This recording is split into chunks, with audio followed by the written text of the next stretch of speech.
कल कहाँ तक हुआ था?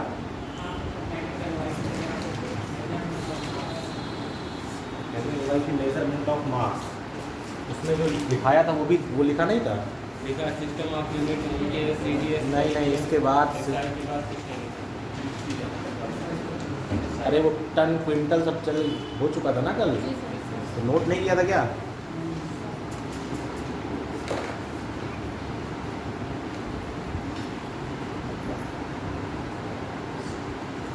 आपको बताया था किसी भी क्वांटिटी को कैलकुलेट करना है तो उसके लिए क्या है, यूनिट्स हैं आपके पास, अलग अलग सिस्टम ऑफ यूनिट्स में, एफकेएस में है, सीडीएस में, और क्या है, एफपीएस में है।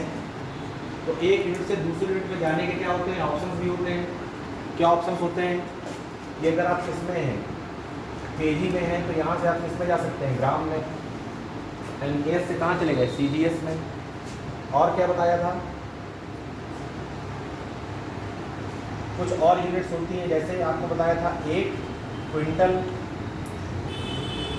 बड़े अमाउंट को क्या करने के लिए, कैलकुलेट करने के लिए कितना होता है, 100 kg।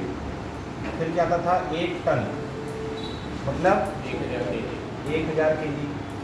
फिर किसकी बात हुई थी, पाउंड।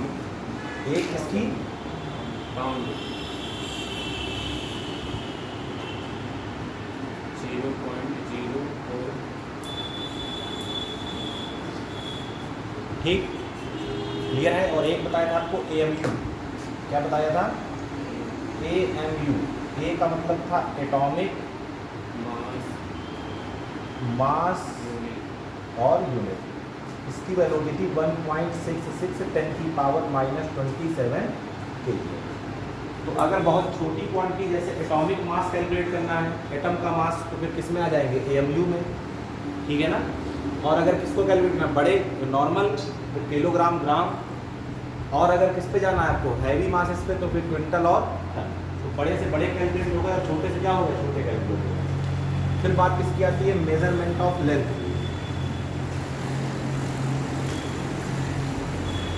मेजरमेंट ऑफ लेंथ तो मीटर में है अगर, तो आप जानते हैं कहाँ जा सकते हैं, सेंटीमीटर में। 1 मीटर में कितने सेंटीमीटर, 100 सेंटीमीटर। और बताइए क्या क्या यूनिट्स आपने पढ़ी हैं इसकी, लेंथ, और बताएं।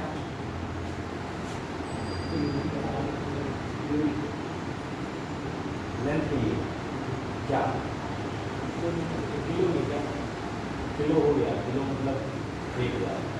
सर 1 kg बराबर इसके पाउंड होता है। हाँ गलत, उल्टा लिख दिया गया, पहले पाउंड उल्टा लिख दिया गया। होता है, yes, अच्छा सर। ठीक ठीक ठीक है, ये पाउंड होगा और ये क्या होगा, हाँ अब सही, ठीक ठीक। कभी भूल जाना तो एक चीज़ याद रखना, केजी छोटा होता है, पाउंड बड़ा होता है, ठीक है। केजी क्या होता है, छोटा, पाउंड क्या होता है, बड़ा।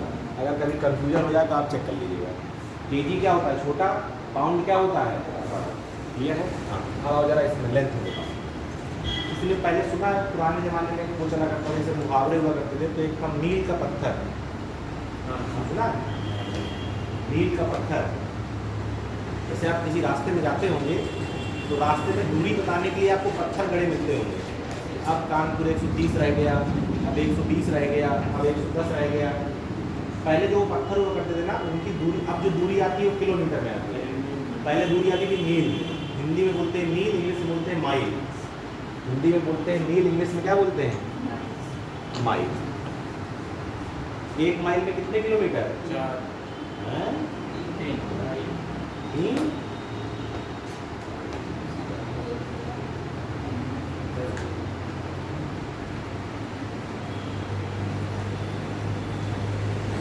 एक माइल में कितने किलोमीटर, माइल बड़ा है कि किलोमीटर बड़ा है,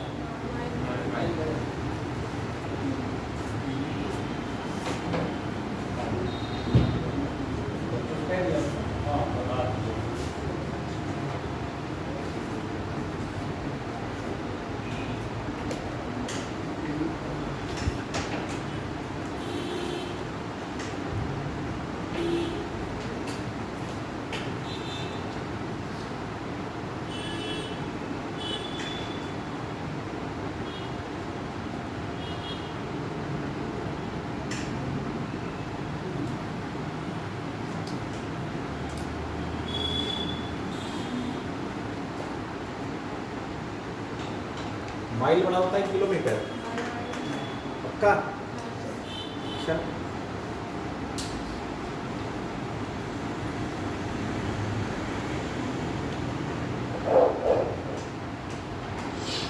और एक आपने पढ़ा होगा माइल के बाद, अगर याद हो, नॉटिकल माइल। नाम सुना है? क्या है दोनों में डिफरेंस, क्या है?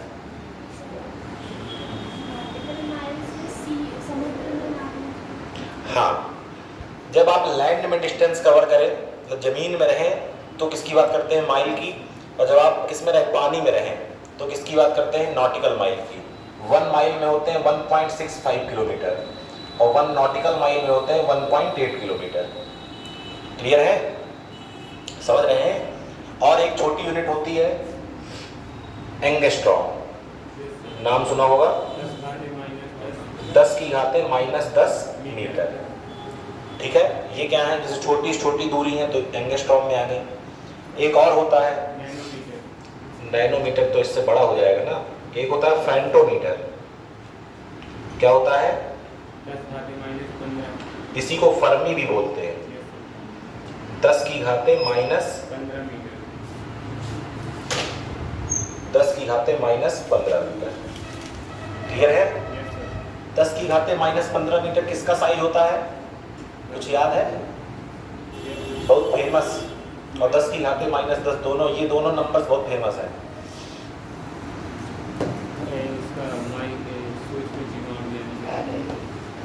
तो बायो का मतलब ये नहीं है कि जिंदगी भर तुम जो है बायो में घुसे रहो, जो है सूक्ष्म जीवी, परजीवी, अमीबिया, पैरामीस के बाहर निकलो, इनके अलावा भी जिंदगी है। हाँ, कौन सी दोनों में से? ये वाली की ये वाली? परमाणु का होता है 10⁻⁻10। अच्छा, और ये?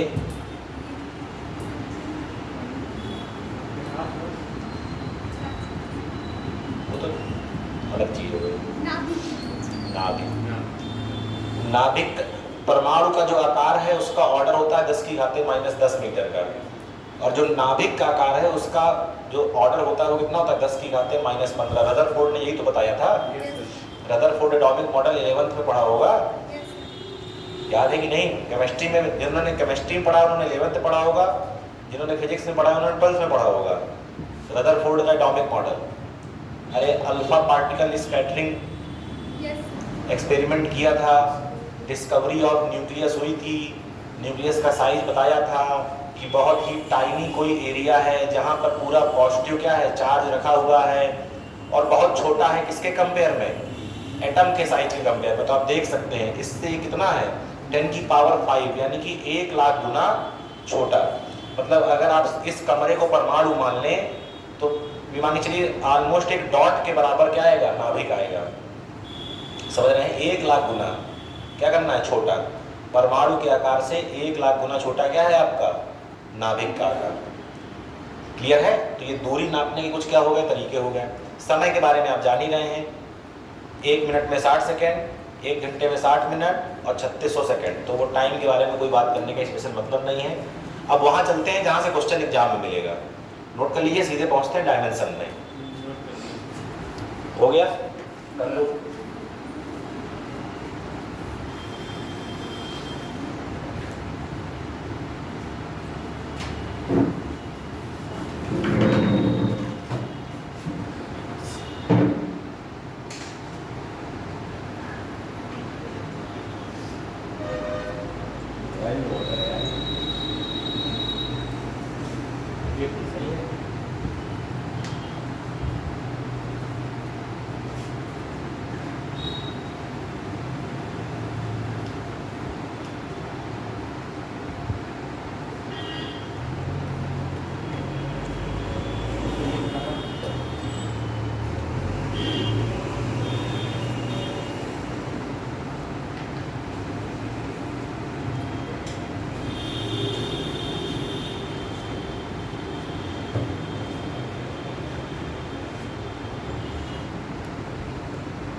किसी ने एस्ट्रोनॉमिकल यूनिट का नाम सुना है?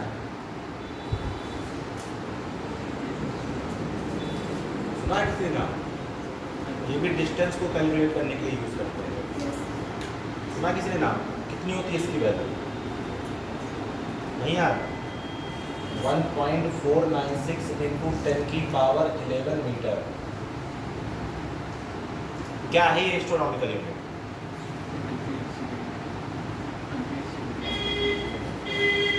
एस्ट्रोनॉमी सुन के सब जानते हैं क्या? क्यों? एस्ट्रोनॉमिकल यूनिट होती है, ये जो डिस्टेंस आई है ये होती है average distance between earth and sun. Earth और सन के बीच की एवरेज डिस्टेंस। एवरेज का मतलब औसत, सूर्य और पृथ्वी के बीच की औसत दूरी। हिंदी वाले ध्यान दें, सूर्य और पृथ्वी के बीच की औसत दूरी। अब बात ये आ रही है यहाँ पर कि क्यों एवरेज डिस्टेंस बोलना है, केवल डिस्टेंस क्यों नहीं बोले दे रहे हैं? तो ये जान लीजिए कि औसत निकालते कब है, एवरेज कब निकालना पड़ता है? जब भी कोई क्वांटिटी बार बार चेंज हो रही हो, जब भी कोई क्वांटिटी बार बार क्या हो रही हो, चेंज हो रही हो, तो हमेशा उसका एवरेज निकालना पड़ता है। अगर वो कांस्टेंट होगी तो एवरेज कभी नहीं निकालना पड़ेगा। जैसे आप यहाँ से गए कानपुर, 140 किलोमीटर 4 घंटे बस में लिए। आपसे कोई पूछेगा आपकी स्पीड बताइए, तो आप क्या बताएंगे? Total distance upon total time. तो 140 डिवाइड बाई 4 करेंगे, 35 किलोमीटर पर आवर आएगा।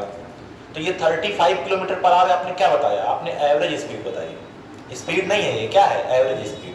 क्यों निकालनी पड़ी एवरेज स्पीड? अरे बस हमेशा थोड़ा ना 35 में चल रही है, कभी तेज चल रही है, कभी धीमे चल रही है, कभी बिल्कुल धीमे हो जा रही है, खाली रोड पाके और तेज हो जा रही है। 35 किलोमीटर तो एवरेज स्पीड है ना, किलोमीटर पर आवर। भाई बस कभी 60 में भी चली होगी, कभी 70 में भी चली होगी, कभी 100 में भी चली होगी, कभी 10 में चली होगी, कभी 5 में चली होगी। यानी कि उसकी स्पीड बार बार क्या हो रही है? चेंज हो रही है। और जब कोई चीज बार बार चेंज होती है तो क्या निकालना पड़ता है? एवरेज निकालना पड़ता है। क्लियर है? अब देखिए, बहुत लोगों को, हम लोगों को एक भ्रम है, इतना तो सब लोग जानते हैं कि पृथ्वी सूर्य के चारों तरफ चक्कर लगाती है ना? तो कई लोग के मन में ये होगा कि ये है हमारा सन और ये पृथ्वी है और ये चक्कर लगा रही है। तुम्हें नहीं भ्रम है, तुम पढ़े लिखे वाले हो गए, बाकी लोगों का भी दूर हो जाएगा। और ये चक्कर लगा रही है, ये क्या बनाया हुआ है? वृत्त बनाया हुआ है, सर्किल बनाया हुआ है।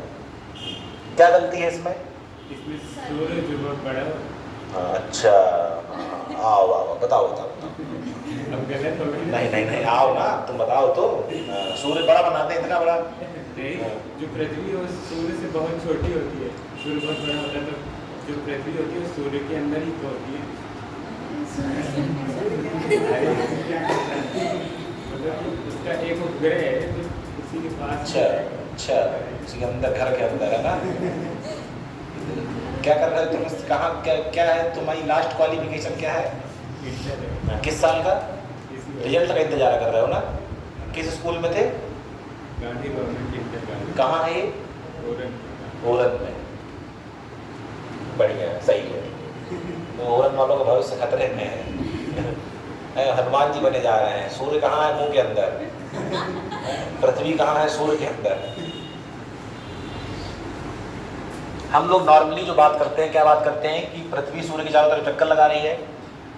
इमेजिन हम लोग अपने मन से कर लेते हैं कि जिस ऑर्बिट में चक्कर लगा रही है वो ऑर्बिट कैसा होगा? सर्कुलर होगा, है ना? अगर सर्कुलर होता तो आप जानते हैं ये है डिस्टेंस अर्थ और सन के बीच की, ये है रेडियस। अर्थ घूमते घूमते यहां आ गई, तो अब डिस्टेंस ये हो गई, तो अभी भी तो ये रेडियस है। फिर अर्थ घूमते घूमते यहां आ गई, तो अभी भी ये रेडियस है, तो ये चेंज ना होती। और अगर ये डिस्टेंस चेंज ना हो रही होती तो एवरेज की बात ही ना करते। इसका मतलब क्या है कि जो अर्थ है वो सन के राउंड सर्कुलर में चक्कर लगाती नहीं है। किस में लगाती है? दीर्घवृत्ताकार, इलिप्टिकल ऑर्बिट्स। किस में लगाती है? Elliptical orbits. ठीक है ना? अब मान लीजिए सन यहां है, सपोज दैट, अर्थ यहां है, अभी डिस्टेंस ये है।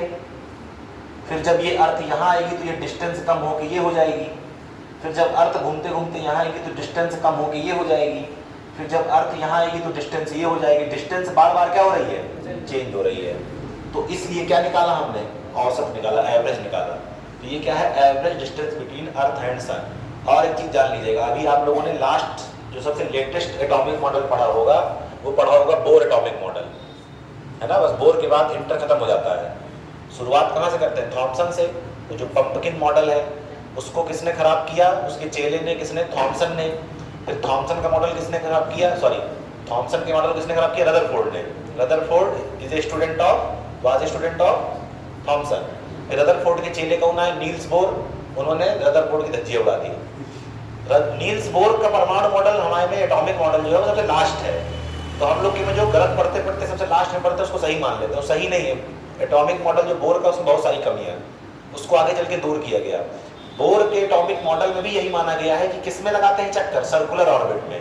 इलेक्ट्रॉन जो है वो न्यूक्लियस के राउंड किसमें चक्कर लगाते हैं? सर्कुलर ऑर्बिट में। सही नहीं है, किसमें लगाते हैं? इलिप्टिकल ऑर्बिट में। किसमें लगाते हैं? इलिप्टिकल। आगे चल के उसको करेक्शन कर दिया गया। सोमरफील्ड एटॉमिक मॉडल आया, वेक्टर एटॉमिक, तमाम तरह के मॉडल आए, उसमें बहुत सारे करेक्शन किए गए बोर एटॉमिक मॉडल में। इंटर लेवल पे वही सही है, तो वहीं तक पढ़ लेते हैं। उसके बाद फिर जब कोई ग्रेजुएशन करता होगा तो आगे पढ़ता होगा। बात क्लियर है? तो ये क्या हो गया? और एक का नाम सुना होगा आपने, लाइट ईयर। हाँ, हिंदी में बोलते हैं प्रकाश वर्ष। हाँ, इसकी वैल्यू कितनी होती है? कितनी? माइनस। पहले तो ये है क्या? Light year. दूरी तो है, कौन सी दूरी है? कितनी दूरी है? 1 सेकंड में, 1 साल में। कहाँ पर? निर्वात में, वैक्यूम में। लाइट जो है 1 साल में जितना डिस्टेंस ट्रेवल करती है, कहाँ? वैक्यूम में, यानी कि यूनिवर्स में, मतलब जो अपना है वो जो डिस्टेंस होती है वो क्या कहलाती है? 1 लाइट ईयर। और इसकी वैल्यू कितनी होती है? 9.46 10 की पावर 15 मीटर। 9.46 10 की पावर 15 मीटर। लाइट ईयर क्या? Distance travel by light in vacuum in 1 year. 1 साल में वैक्यूम यानी कि निर्वात में प्रकाश द्वारा चली गई दूरी। कितनी दूरी है? 9.46 10 की पावर 15 मीटर। ये डिफरेंट क्या है? यूनिट्स हैं। किसकी? लेंथ की, मतलब डिस्टेंस की। क्लियर है? अब इसको नोट कर लीजिए, शुरू करते हैं डायमेंशन।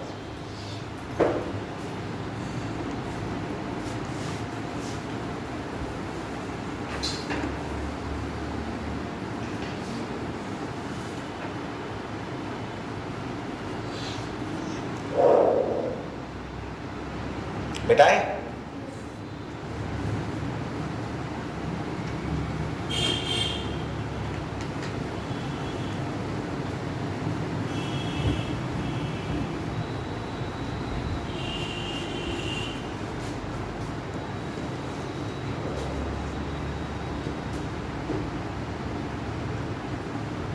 जैसे किसी फिजिकल क्वांटिटी को रिप्रेजेंट करने के लिए हमने पढ़ा था कि यूनिट बहुत जरूरी है। क्या जरूरी है? यूनिट बहुत जरूरी है। न्यूमेरिकल वैल्यू के पीछे लगाना पड़ता है। जब तक यूनिट नहीं बताएंगे तब तक उसके बारे में बात नहीं हो सकती। तो किसी फिजिकल क्वांटिटी को रिप्रेजेंट करने के लिए जिस तरह यूनिट जरूरी है, उसी तरह क्या जरूरी है? डायमेंशन जरूरी है। ठीक है, आप किसी क्वांटिटी को पहचान सकते हैं या तो उसकी यूनिट देखकर और या तो उसकी डायमेंशन देखकर। क्लियर है? तो डायमेंशन है क्या, उसको जान लीजिए। डायमेंशंस वो पावर हैं, पावर माने हिंदी में घाते हैं। डायमेंशंस वो पावर्स या एक्सपोनेंट्स बोल सकते हैं इंग्लिश में, हिंदी में घाते हैं, जो कहाँ लगाई जाती हैं?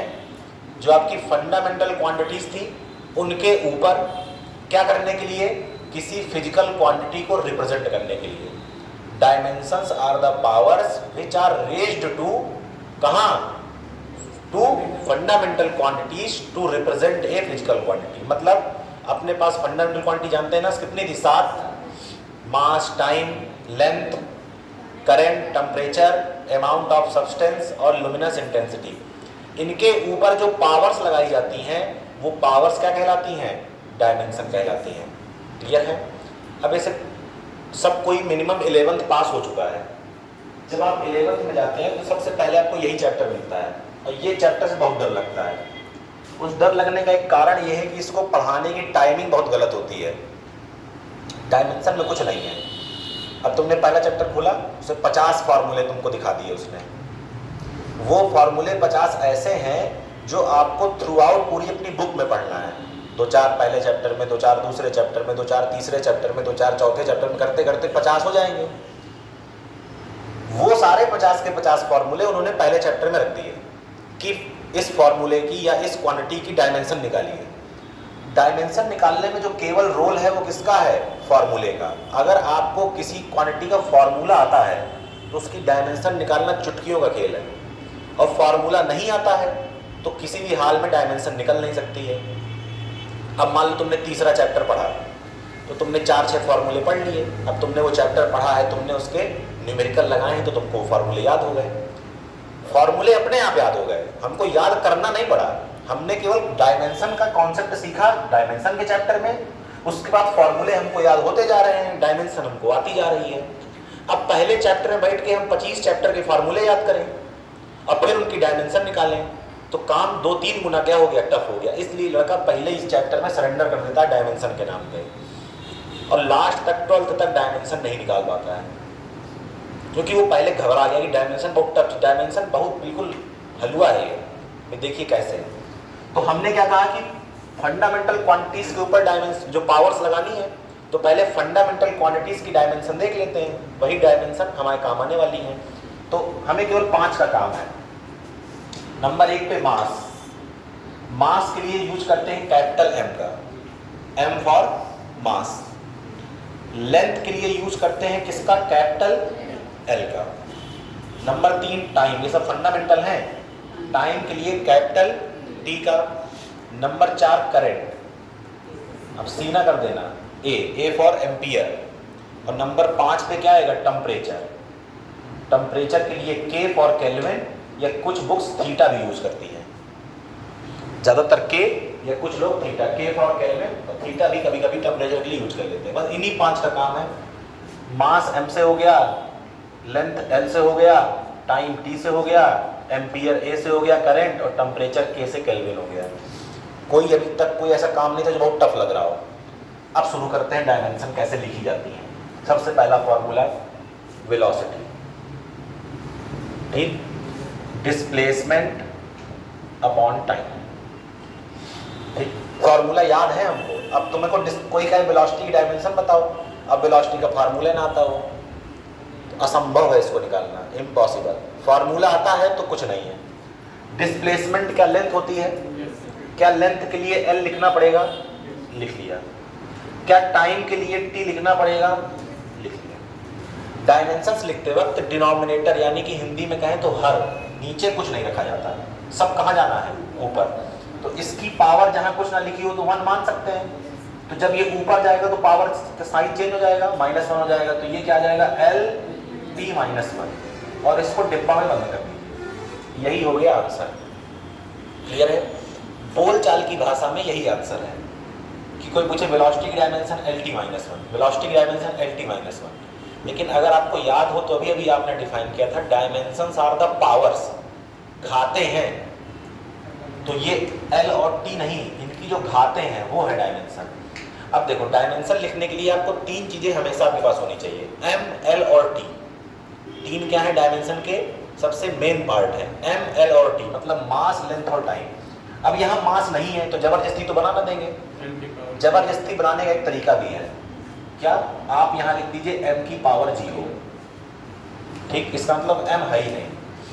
L की पावर कुछ नहीं है तो 1 मान सकते हैं, और T की पावर ऑलरेडी -1 है। जब एग्जाम में क्वेश्चन आएगा तो कभी भी इस तरह नहीं आएगा, ऑप्शंस जब आएंगे हमेशा इस तरह आएंगे, ताकि लड़का थोड़ा सा तो कंफ्यूज हो। रटा उसने जिंदगी भर LT-1 है, अब दिख जाएगा तो M कहाँ से आ गया, तो M की पावर 0 भी देखनी है, ठीक है ना। तो अगर अब क्योंकि आप लोग को तो केवल टिक करना है आपके ऑब्जेक्टिव पेपर के हिसाब से, तो आप ऑप्शन दे लीजिए, याद आप भी LT-1 करिए, जहाँ नहीं M नहीं तो इसका मतलब M की पावर क्या होगी? 0 होगी। लेकिन अगर कोई नॉलेज के लिए पूछ ले कि डायमेंशंस वेलोसिटी की हैं क्या, तो LT-1 तो बता दो। अगर देखो कि सामने जो पूछ रहा है वो ठीक ठाक आदमी है और समझ जाओगे, थोड़ा टैलेंटेड आदमी है, तो फिर उसको ना बताइए, क्योंकि वो ये सुनना चाह रहा है M की पावर 0, L की पावर 1 और T की पावर -1। तो ये 0, 1 और -1 ये है डायमेंशन, जो क्या है? पावर्स हैं, जो क्या है? खाते हैं। तो हमें इससे ज़्यादा मतलब नहीं है, हमें डायमेंशन निकालना सीखना है। वेलोसिटी निकल आई, क्या हो गया एल टी माइनस 1। एक्सेलरेशन में जानते हैं क्या होता है, वेलोसिटी अपॉन टाइम होता है। वेलोसिटी के लिए तुमने अभी क्या लिखा था, एल टी माइनस 1, और नीचे टाइम है, तो टाइम के लिए क्या लिखते हैं, कैपिटल टी। सही है, टी की घाते यहाँ एक लिखिए पावर, ऊपर जाएगी कितनी हो जाएगी -1, 1 माइनस 1 पहले से है, 1 माइनस 1 और पहुंच गया, कितने हो गए एल टी माइनस 2। फॉर्मूला याद है तो कर पा रहे हैं, ना याद होता तो ना कर पाते। फोर्स मास इनटू एक्सेलरेशन, मास के लिए लिखते हैं m, और एक्सेलरेशन के लिए अभी अभी लिखा था एल टी माइनस 2, आ गया एम एल टी माइनस 2। अगर आपको ये मालूम है फोर्स वाली तो 80% डायमेंशन आपकी आ जाएगी। ठीक, हाँ अब चलो बताओ, नंबर 1 हो गया, नंबर 2 हो गया, नंबर 3 हो गया, नंबर 4। वर्क का formula force into display, formula याद होगा, डायमेंशन में कुछ दिक्कत नहीं। फोर्स के लिए क्या लिखते हैं एम एल टी माइनस 2, और डिस्प्लेसमेंट मतलब लेंथ माने एल, तो एक एलिए एक एलिए, तो M L 2 T minus 2। Work की यूनिट क्या होती है, जूल, और एनर्जी की यूनिट भी क्या होती है, जूल। ऐसी क्वांटिटीज जिनकी यूनिट्स आपस में इक्वल हो, उनकी डायमेंशंस भी इक्वल होती हैं। तो वर्क की डायमेंशन भी यही होगी और एनर्जी ई की डायमेंशन भी यही होगी। आप चाहें तो निकाल लीजिए। एनर्जी कह दिया तो एनर्जी है, दुनिया की कोई भी एनर्जी हो, चाहे तुम पोटेंशियल एनर्जी की डायमेंशन निकालो, चाहे तुम काइनेटिक एनर्जी की डायमेंशन निकालो, सबकी डायमेंशन यही आएगी। चाहे तुम हाफ mv² लगा के निकाल लो, चाहे तुम mgh लगा के निकाल लो, सबकी डायमेंशन क्या आएगी, यही आएगी, ml2 t माइनस 2। और बताइए फॉर्मूला, प्रेशर याद है, प्रेशर क्या होता था, फोर्स अपॉन एरिया, बल बटे क्षेत्रफल। फॉर्मूला याद है, डायमेंशन आएगी, फोर्स की dimension mlt minus 2, area l square, एक l से एक l कैंसिल हो जाएगा, एक l बचेगा, ऊपर जाके माइनस हो जाएगा, तो M L minus 1 T minus 2 pressure हो गया। सरफेस टेंशन, पृष्ठ तनाव, हाँ, टी बराबर खत्म, टी बराबर एफ बटे एल, याद आया। एफ का मतलब एम एल टी माइनस 2 और एल का मतलब एल, एल एल खत्म, केवल एम टी माइनस 2। सही है, बोलो। तुमसे कोई कह दे कि जरा जो universal gravitational constant capital G होता है उसकी डायमेंशन निकालिए, तो हम पहले ये बार देख लें कि वो किस फॉर्मूले में आता है।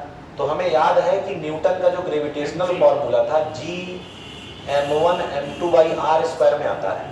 डायमेंशन किसकी निकालनी है, जी की, तो जी को एक तरफ बचाइए, बाकी सबको एक तरफ, तो यहाँ से g इज इक्वल टू हो जाएगा क्या, f into R square upon m1 m2।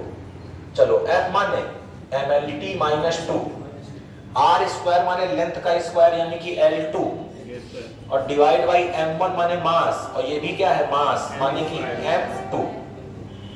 एक m से एक m कैंसिल, एक बचेगा, ऊपर जाके माइनस हो जाएगा, तो m minus 1 L2 p minus, कुछ गलत हो गया क्या, L3 हो जाएगा ना, एक दो एल है, एक एल है, L3 p माइनस 2, और इसको बड़े ब्रैकेट में आपने बंद कर दिया, तो ये क्या हो गई, जी की डायमेंशन।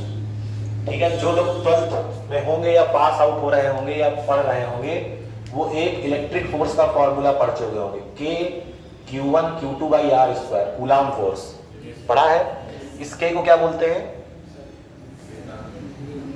अरे नियतांक तो है ही है, कांस्टेंट तो है ही है, नाम क्या है, बल नियतांक नहीं, बल नियतांक स्प्रिंग के कांस्टेंट को बोलते हैं।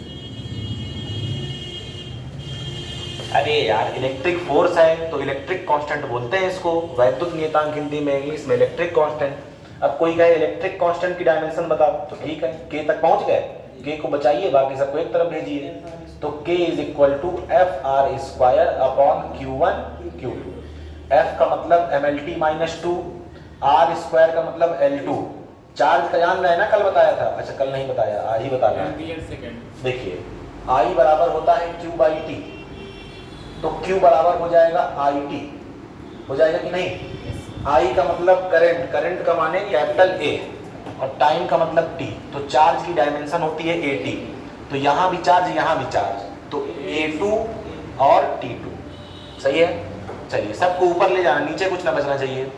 तो m अकेला है, छोड़ दीजिए, 2 l ये है, 1 l ये है, 3 हो गए। देखो t की पावर ये 2 है, ऊपर जाएगा -2 और -2 पहले से है, तो t की पावर -4 हो गया।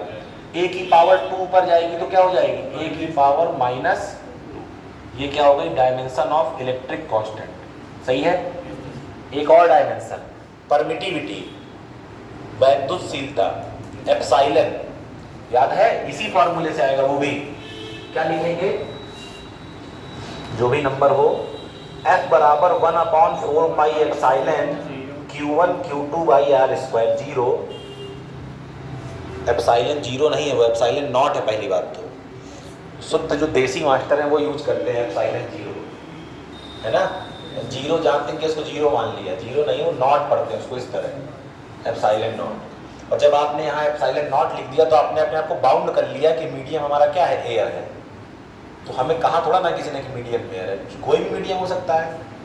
ये क्या है, परमिटिविटी ऑफ एयर या फ्री स्पेस, हाँ निर्वात की वैद्युतशीलता। ये क्या है, कोई भी मीडियम हो, हम कह रहे हैं तेल है, ऑयल है, मिट्टी है, बालू है, कुछ भी है, खैर। तो एप्सिलॉन की हमको क्या चाहिए, डायमेंशन चाहिए, तो एप्सिलॉन को बचा लीजिए, बाकी सबको एक तरफ, तो कुछ नहीं करना, एप्सिलॉन यहाँ चला जाएगा, एफ नीचे आ जाएगा। हेलो, हाँ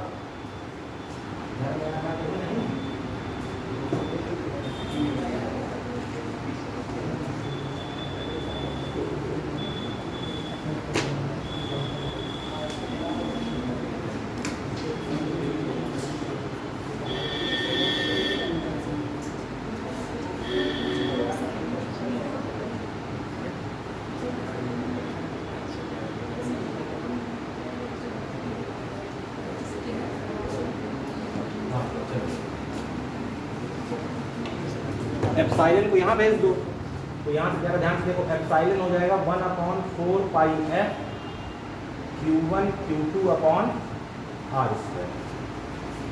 अब ये जो 4 पाई लिखा है ना, ये कांस्टेंट है। कांस्टेंट मतलब नंबर, नंबर्स की कोई डायमेंशन नहीं है, बात क्लियर है, नंबर्स की कोई डायमेंशन। तो जब आप डायमेंशन लिखेंगे तो 4 पाई से आपको कोई मतलब ना होना चाहिए। तो Q1 Q2 यानी कि फिर से A2 T2, इसके जस्ट अपोजिट आती है डायमेंशन, ध्यान दीजिएगा। F की जगह क्या लिखेंगे, MLT -2 और इसकी जगह L2। जरा ध्यान से देख लो, ये देखो उसका न्यूमरेटर था और ये डिनोमिनेटर था, तो देखो ये ऊपर था तो इसमें ये नीचे है, और इसमें ये नीचे था तो ये ऊपर है, तो जो भी आएगा जस्ट अपोजिट आएगा। तो इसमें m+1 है, देख सकते हो, m यहाँ से ऊपर जाएगा, क्या हो जाएगा, -1 हो जाएगा। कितना आ गया, m-1 L-3 t की पावर 4 A2, a की पावर 2, सही। अरे यहाँ से देखो भैया, ध्यान से, छूट रहा है क्या, सही तो है। m की पावर -1, L2 और L3 हो गए, ऊपर जाएंगे क्या हो जाएंगे, L-3, t की पावर यहाँ -2 है, ऊपर जाएगा +2 हो जाएगा, 1 + 2 पहले से बैठा है, तो प्लस कितना हो गया, 4 हो गया, और A2 यहाँ पर पहले से ये सर t की पावर 4 का आपने किया, और बेस स्क्वायर किया, कहाँ स्क्वायर किया, ठीक है, क्लियर है। तो मेन चक्कर किसका है, फॉर्मूले का है। फॉर्मूला आता होगा तो डायमेंशन आ जाएगी। तो अगर आपने पूरी फिजिक्स पढ़ रखी है तो आपको पूरे फॉर्मूले याद होंगे, पूरे फॉर्मूले अगर आपको याद है तो डायमेंशन निकालने में क्या समस्या है, समझ रही नहीं, समझ रहे। डायमेंशन में कुछ नहीं है, मेन काम किसका है, फॉर्मूले का है। फॉर्मूला आता होगा, डायमेंशन अपने आप आ जाएगी। क्लियर है बात, नोट कर लीजिए, जितना आपसे बन जाए नोट कर लीजिए।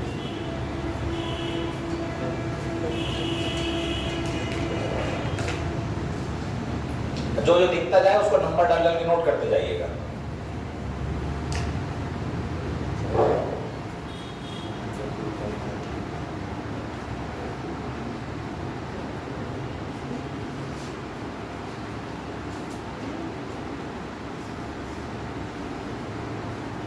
अटेंडेंस शीट कहाँ है,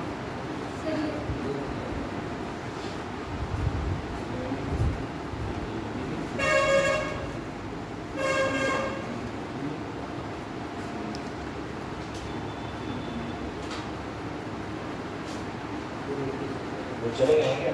कौन?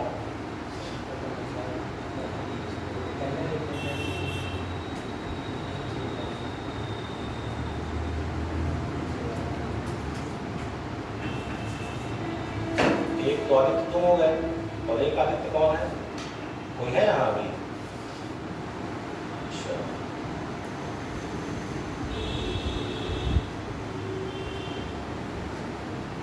हैदर कौन है? तुम कल आए थे?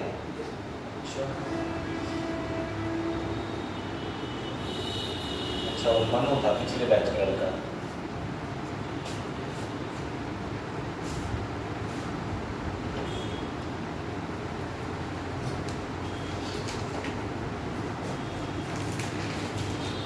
अब इसके बाद जो टॉपिक पढ़ना है वो सबसे इंपॉर्टेंट है डायमेंशंस के क्वेश्चन के लिए, जो कि कंपटीशन में आते हैं।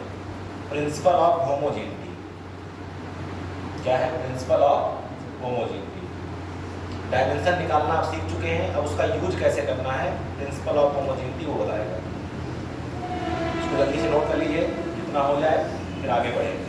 ठीक,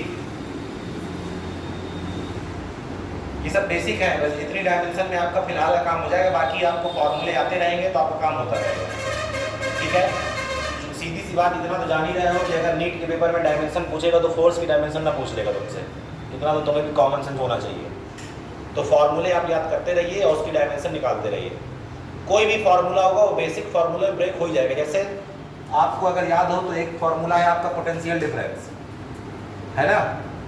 पोटेंशियल डिफरेंस या पोटेंशियल दोनों के लिए फार्मूला क्या होता है? W/Q, और W को आप लिख सकते हैं फोर्स इनटू डिस्प्लेसमेंट। नीचे क्या आ गया? Q। अब आपको देखिए, पहले देखने में जरूर लगेगा कि कुछ समझ में नहीं आ रहा, लेकिन जब आप ब्रेक करेंगे चीज़ों को तो आप वहीं पहुंच जाएंगे बेसिक चीज़ों पर। फोर्स का मतलब फिर से वही है mLT-2, डिस्टेंस का मतलब L है और चार्ज का मतलब AT है। तो mL कितने हो गए? 2, T एक यहाँ है, ऊपर जाएगा तो mL2T माइनस कितना हो जाएगा? 3 हो जाएगा, और A माइनस क्या हो जाएगा? 1।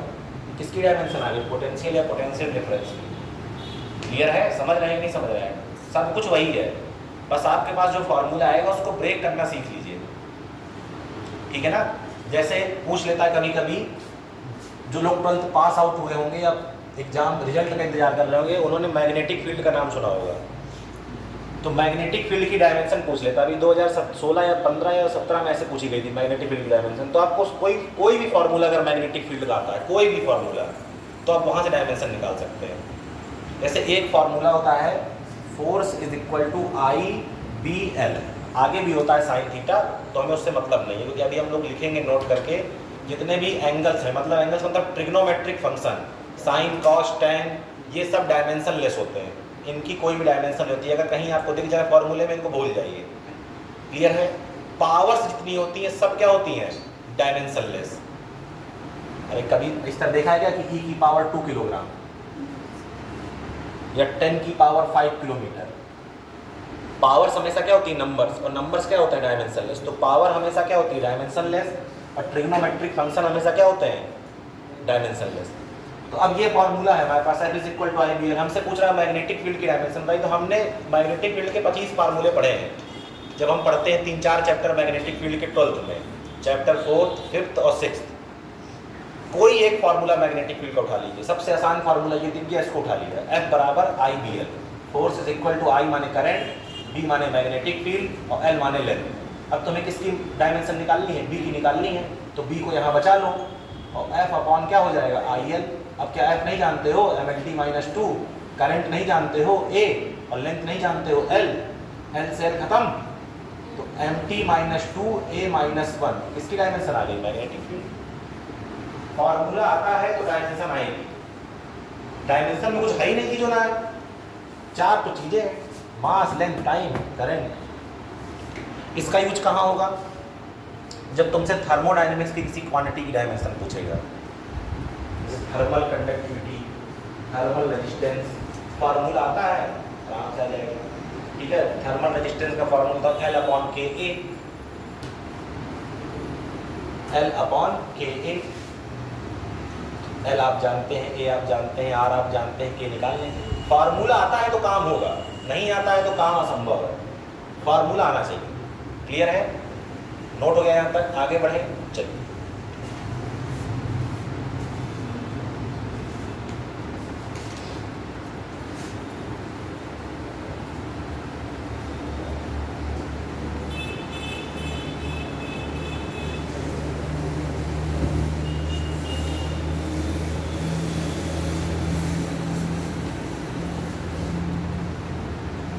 इंग्लिश ग्रामर पढ़ी है किसी ने? कितने टाइप्स की डिग्री होती है? डिग्री कौन कौन से बेटा? हाँ बिल्कुल सही। पॉजिटिव डिग्री, कंपैरेटिव डिग्री और सुपरलेटिव डिग्री। कंपैरेटिव डिग्री क्या कहती है?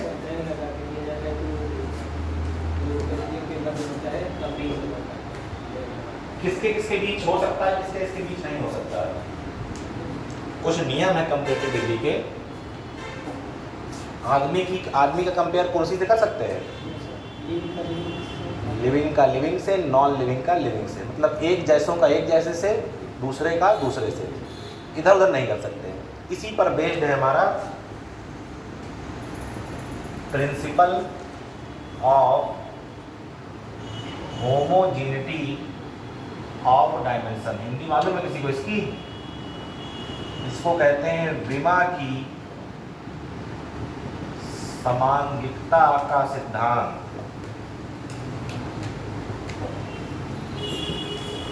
विमा की समांगिकता का सिद्धांत, principle of homogeneity. Principle of homogeneity क्या कहती है? ध्यान समझिएगा, स्टेटमेंट समझिएगा इसका। केवल वही क्वांटिटीज ऐड होंगी, केवल वही क्वांटिटीज ऐड होंगी, वही क्वांटिटीज सब्ट्रैक्ट होंगी और वही क्वांटिटीज आपस में इक्वल होंगी जिनकी डायमेंशंस आपस में इक्वल होंगी। समझ रहे हैं? मतलब उन्हीं को जोड़ेंगे, उन्हीं को घटाएंगे, उन्हीं को बराबर करेंगे जिनकी डायमेंशंस क्या हो? सेम हो। Only those quantities were added, subtracted, equated whose dimensions are same। उन्हीं को ऐड कर सकते हैं, उन्हीं को सब्ट्रैक्ट कर सकते हैं, उन्हीं को इक्वेट कर सकते हैं, मतलब इक्वल कर सकते हैं जिनकी डायमेंशन क्या हो? सेम। क्लियर है? ये बात सब्जी वाले तक को पता है? सब्जी खरीदने जाते हैं? कितने लोग आज तक कभी सब्जी खरीदने नहीं गए? सब गए होंगे, सब्जी खरीदी है ना कभी ना कभी। मान लो आलू प्याज टमाटर खरीदना, ठीक है, तो पहले पूछता है कि ये क्या चाहिए, तुम एक करके बता दो, मेरा 1 किलो आलू दे दो, ठीक है। तो और बताइए, जब उसको तौलना होता है वो तभी पूछ लेता है और बताइए, तुम कहोगे 1 किलो प्याज भी चाहिए। तो क्या कभी ऐसा देखा है कि आलू के ऊपर ही प्याज डाल दें?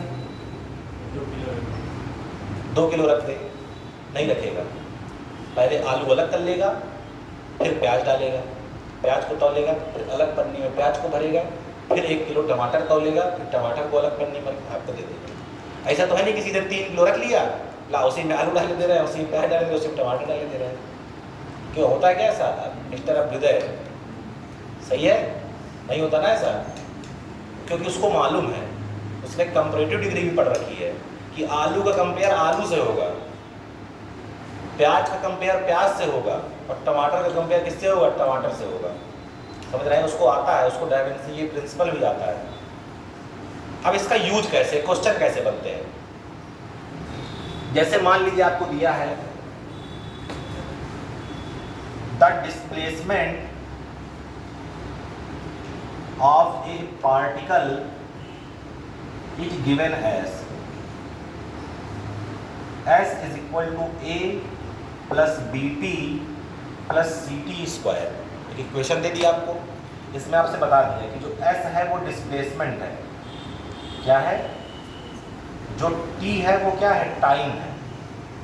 जो S है वो क्या है? डिस्प्लेसमेंट। जो T है वो क्या है? टाइम है। A, B और C ये सब क्या है? कॉन्स्टेंट्स हैं। और पूछ क्या रहा है आपसे? Find the dimensions of A, B and C। ये जो A, B, C यहाँ दिख रहे हैं, इनकी डायमेंशन बतानी है। क्लियर है? क्या आपसे कहा कि कोई पार्टिकल्स का डिस्प्लेसमेंट ये है, इसमें S जो है वो डिस्प्लेसमेंट है, T जो है वो टाइम है। क्लियर है? तो A, B और C जो है उनकी डायमेंशन बता दीजिए। तो ये सारे क्वेश्चन होते हैं प्रिंसिपल ऑफ होमोजेनिटी से। किससे होते हैं? प्रिंसिपल ऑफ होमोजेनिटी से। प्रिंसिपल ऑफ होमोजेनिटी क्या कहती है? वही जुड़ेंगे, वही घटेंगे, वही बराबर होंगे जिनकी डायमेंशन क्या होगी? सेम होगी। ये तो हो गया स्टेटमेंट। अब इसको जब अप्लाई करेंगे किसी क्वेश्चन में तो उल्टा अप्लाई करेंगे, समझ रहे हैं ना कैसे? क्योंकि ये दोनों क्वांटिटीज ऐड की गई हैं। फिर समझो स्टेटमेंट क्या कह रहा है, प्रिंसिपल क्या कह रहा है, वही क्वांटिटीज ऐड होंगी, वही क्वांटिटीज सब्ट्रैक्ट होंगी, वही क्वांटिटी इक्वल होंगी जिनकी डायमेंशन क्या होगी, इक्वल होगी। अब ये हमको इसमें इक्वेशन दे रखी है तो हम क्या कहेंगे, क्योंकि तुमने इन दोनों को जोड़ा है, ऐड किया है, ये तभी हो सकता है जब इन दोनों की डायमेंशन सेम रही होगी बाई प्रिंसिपल ऑफ होमोजेनिटी। अगर ये दोनों ऐड हुई हैं तो इनकी डायमेंशंस इक्वल होंगी, ये दोनों भी ऐड हुई हैं तो इनकी डायमेंशन भी इक्वल होंगी, इनकी डायमेंशन भी इक्वल होंगी। समझ रहे हैं? मान लेते हैं थोड़ी देर के लिए ये आलू है, हाँ तभी s बराबर a करेंगे, s बराबर अरे a। हाँ यार मालूम है तुमको, थोड़ा बहुत आता है तो बाकी को भी थोड़ा समझने दो, अति उत्साही ना बनो, ठीक है? पूछे नहीं, तुम बता रहे हो, तुम पूछ कहाँ रहे हो, तुम बता रहे हो कि s बराबर a करेंगे, s बराबर, तुम्हारे भी ताजिया ठंडे कर देते हैं, थोड़ा देर रुके रहो, हमें रहो अभी, ठीक है? अभी तो ये सब जल अस्त्र और वायु अस्त्र है, तो टीचर की कमान में बहुत सारे अस्त्र होते हैं, जानते हो ना? अरे ब्रह्मास्त्र तो तुम भस्म हो जाओगे, जो है ब्रह्मास्त्र तक ना पहुँचाओ, अभी तो अग्नि अस्त्र जो है, अंजनी अस्त्र से तुम्हारा खेल कर देंगे, थोड़ी देर बैठे रहो। हाँ समझिएगा, मान लेते हैं कि ये a आलू है, अब इस a में bt को जोड़ा गया है और हम जानते हैं वही जोड़ सकते हैं जिनकी डायमेंशन क्या हो, बराबर हो, तो यानी कि ये भी आलू होगा कि नहीं होगा? इसमें इसको जोड़ा गया है, इसका मतलब ये भी आलू होगा, और आलू में आलू को फिर से आलू को जोड़ेंगे तो प्याज तो बन ना जाएगी, क्या बनेगा? तो इसका मतलब ये भी आलू होगा, और ये सब आलू हो गए। अब वो काम आसान है, करना क्या है, ध्यान समझिएगा स्टेप, ये भी आलू, दोनों की डायमेंशन बराबर होगी कि नहीं होगी? क्या लिखेंगे? Dimension of A is equal to dimension of S. A तुमको निकालना है, एस तुमको उसने बता दिया था डिस्प्लेसमेंट यानी कि विस्थापन है, और विस्थापन एक दूरी होती है, और दूरी माने लंबाई होती है, और लंबाई माने एल होता है। तो डायमेंशन ऑफ ए यहाँ से कितना निकल आया? पहला आंसर आ गया। चलिए दोबारा चलिए, अब इस वाले आलू को इस वाले आलू के बराबर कर दो, चाहे इस वाले आलू को इस वाले आलू के बराबर कर दो, आराम से दोनों से सेम आएगा। क्या लिखेंगे? Dimension of BT,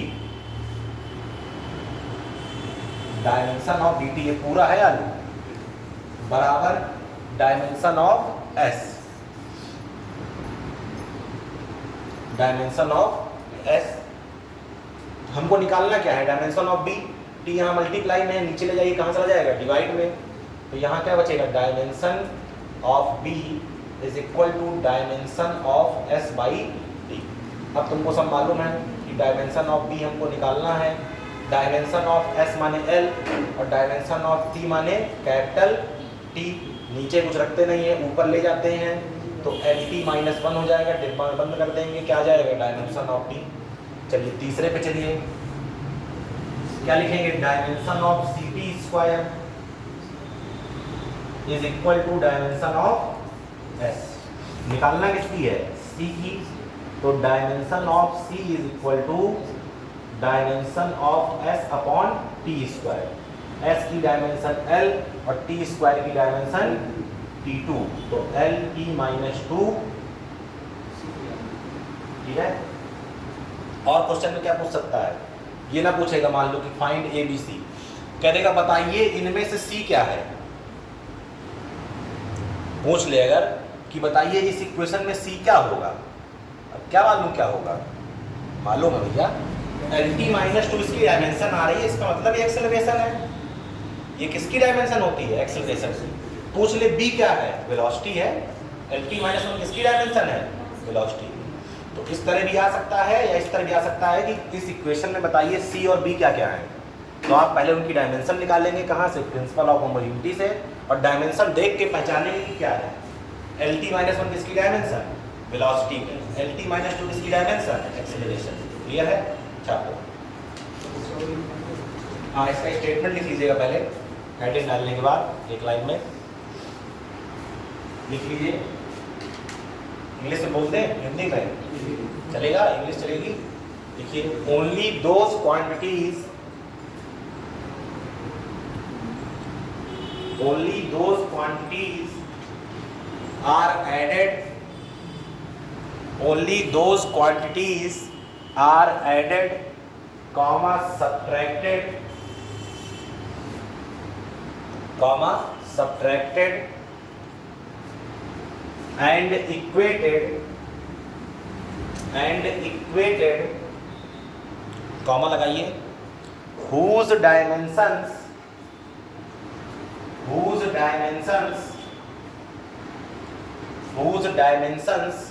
are same, whose dimensions are same, वही जोड़ी जाएंगी, वही घटाई जाएंगी, वही आपस में इक्वल की जाएंगी जिनकी डायमेंशन क्या हो, सेम। नोट कर लीजिए इस क्वेश्चन को।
नोट हो गया,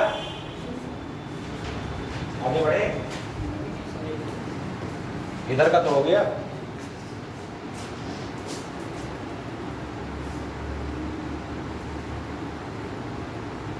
ये आलू आपने नोट कर लेना ऊपर, ठीक है।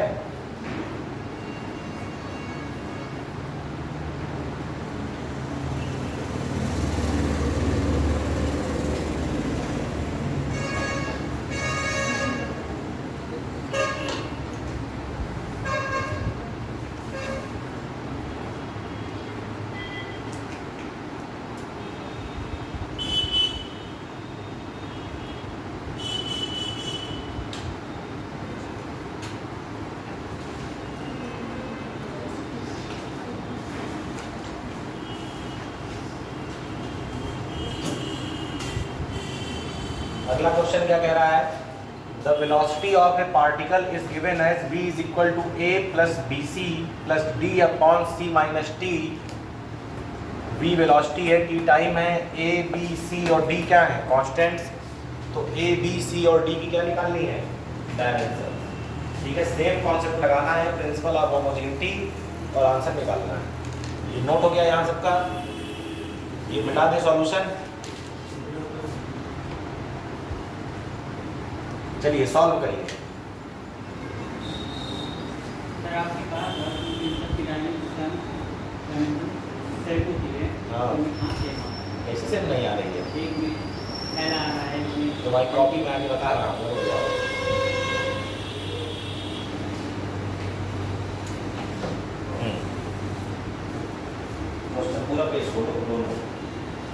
के लोग सॉल्व करें।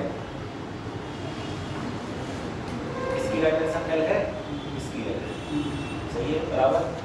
अब इसकी भी एल आनी चाहिए कि नहीं? बी की डायमेंशन कितनी निकाली है तुमने? एल टी माइनस 1 और साथ में क्या लगा है? टी लगा है ना, तो टी से मल्टीप्लाई नहीं करोगे तो ये T plus 1 T minus 1 cut ना जाएंगे, एल बचेगा। उसकी आ रही होगी एल टी माइनस 2, तो उसमें टी स्क्वायर से मल्टीप्लाई करोगे तो टी माइनस 2 टी 2 कट ना जाएगा, केवल क्या बचेगा? एल बचेगा।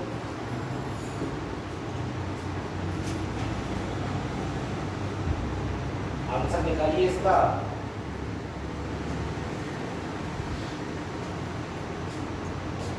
हाँ बाबूजी आया?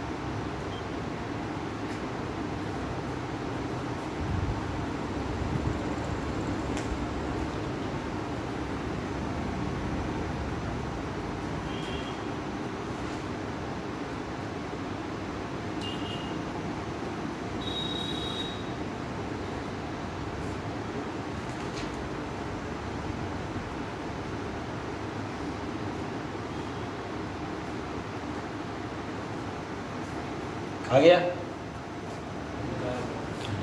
और किसी का आया?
क्या हुआ? मोक्ष प्राप्त हो गया क्या एक ही अस्त्र में? है आपने सब राशि अलग अलग कैसे दे दी है? कैसे दे दिए? उसमें से एक है तो बी करते हैं देसी का तो सब्जी, तो उसमें से लिख दीजिए। तो कभी आलू प्याज की सब्जी नहीं खाई क्या तुमने? आलू प्याज मिक्स हो गया इस बार। समीकरण भी नहीं बन रहे सब्जी, समीकरण भी नहीं बनते।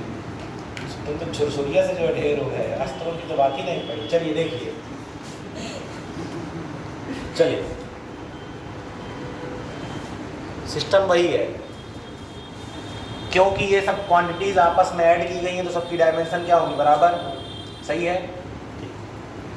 जरूरी नहीं है कि ए बी सी डी, ए सबसे पहले आता है, बी बाद में आता है, सी बाद में आता है, डी सबसे बाद आता है, तो सबसे पहले ए की निकालें फिर बी की निकालें। अरे जो आ रहा हो पहले उसकी निकालें, पर ध्यान से देखें, ठीक है? ए की डायमेंशन सब जान रहे हैं, बी के बराबर हो जाएगी। समझ रहे हैं कि नहीं? ए की डायमेंशन किसके बराबर हो जाएगी? बी के बराबर हो जाएगी। चलो पहले उसको निपटा लेते हैं। क्या लिखेंगे? Dimension of A is equal to dimension of B. तो v क्या है? वेलोसिटी, और वेलोसिटी की डायमेंशन आप जानते हैं एल टी माइनस 1।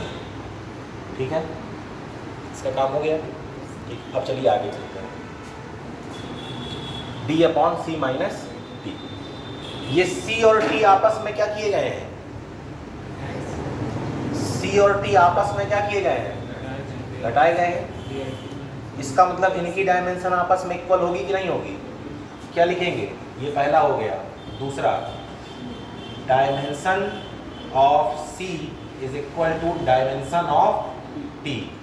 तो dimension of C, dimension of T का मतलब क्या हो गया? Capital T. सही है, बोलो। ठीक है, अब नंबर 3 पे आओ जरा। Dimension of V is equal to dimension of BC।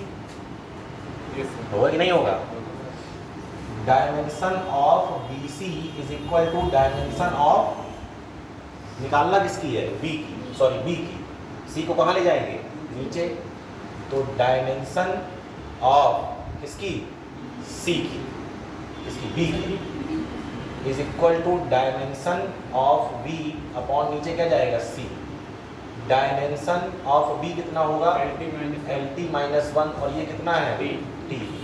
तो कितना आ जाएगा? LT माइनस, हो गया? चल रहा है, सही चल रहा है, सिस्टम सही चल रहा है, बोलो।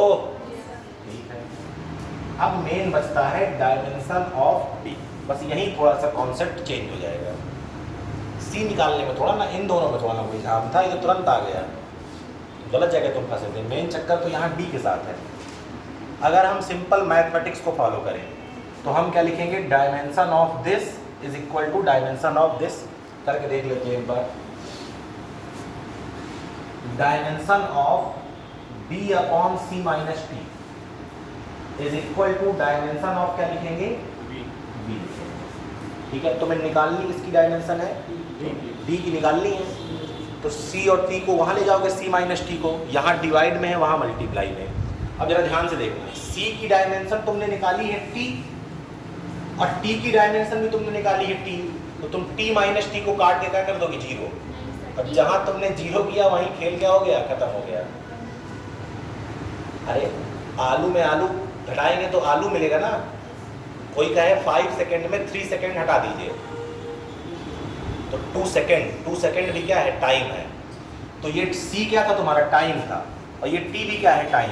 टाइम में टाइम सब्ट्रैक्ट करेंगे तो टाइम मिलेगा, 0 नहीं मिलेगा। समझ आए ना? तो अगर आप ये गलती नहीं करेंगे कि C की डायमेंशन तुमने खट से T रख दी, और T की डायमेंशन भी T रख दी, और T माइनस टी कर दिया 0, तो वहीं पर क्या हो गया? मामला गड़बड़। C माइनस टी की जो डायमेंशन आएगी वो टाइम की डायमेंशन के बराबर होगी। किसकी डायमेंशन के? टाइम के। अरे टाइम में टाइम सब्ट्रैक्ट करेंगे तो टाइम मिलेगा, लेंथ में लेंथ सब्ट्रैक्ट करेंगे तो लेंथ मिलेगी। समझ रहे? मास में मास सब्ट्रैक्ट करेंगे तो मास मिलेगा, तो इसमें इसको सब्ट्रैक्ट करेंगे तो क्या मिलेगा? टाइम मिलेगा। क्लियर है ना? तो C माइनस टी की जो डायमेंशन है वो क्या होगी? T होगी। तो यहाँ से देखिए डायमेंशन ऑफ D किसके बराबर हो जाएगा? डायमेंशन ऑफ B का मतलब LT माइनस 1। समझ रहे हैं? और साथ में यहाँ क्या चला जाएगा? C माइनस टी की डायमेंशन T। तो ये कितना आ जाएगा? L। कितना आ जाएगा? केवल L। सही है? क्यों? इसमें तो जैसे तो था नहीं। सही है ना? कुछ ऐसा था क्या इसमें जो बहुत ज़्यादा? थोड़ा सा दिमाग लगाइए।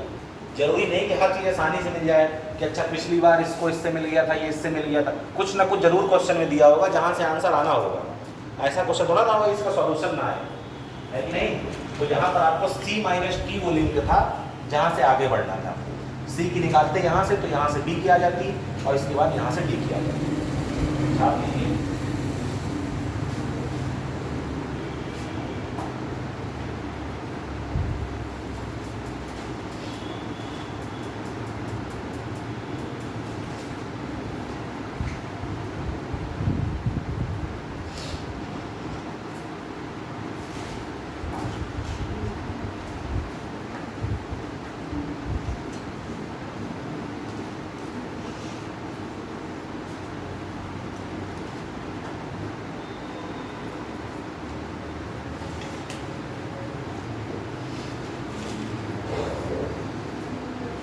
हो गया? आगे बढ़े? एक और बस। और जो अब करा रहे हैं वो नीट में पूछा जा चुका है। ठीक? The velocity of a particle is given by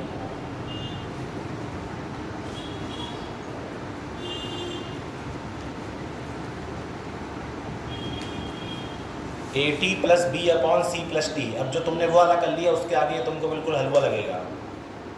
V velocity है, T टाइम है, A B C क्या है? कॉन्स्टेंट्स हैं, तो ए बी सी की डायमेंशन पूछा था, आपको 4 ऑप्शन भी दिए थे, तो ऑप्शन भूल जाइए, सॉल्व कर लीजिए।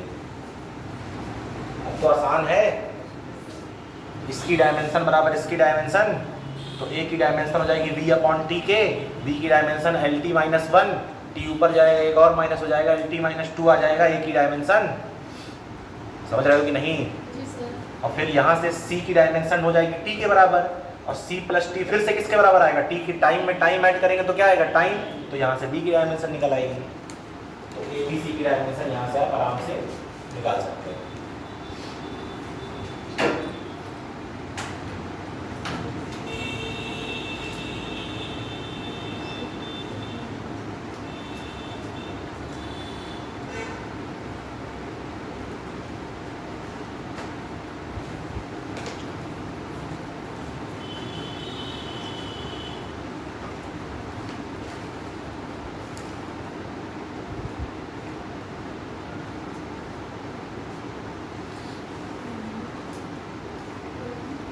अब डायमेंशन में इसके बाद एक टाइप के क्वेश्चन और बचते हैं, उसके बाद कल हम लोग उसको 10 मिनट में खत्म करके हम लोग शुरू कर देंगे सीधे एरर एनालिसिस, ठीक है ना, परसेंटेज एरर वाले क्वेश्चन। अभी एक टाइप के क्वेश्चन और है जो पूछे जाते हैं एग्जाम में।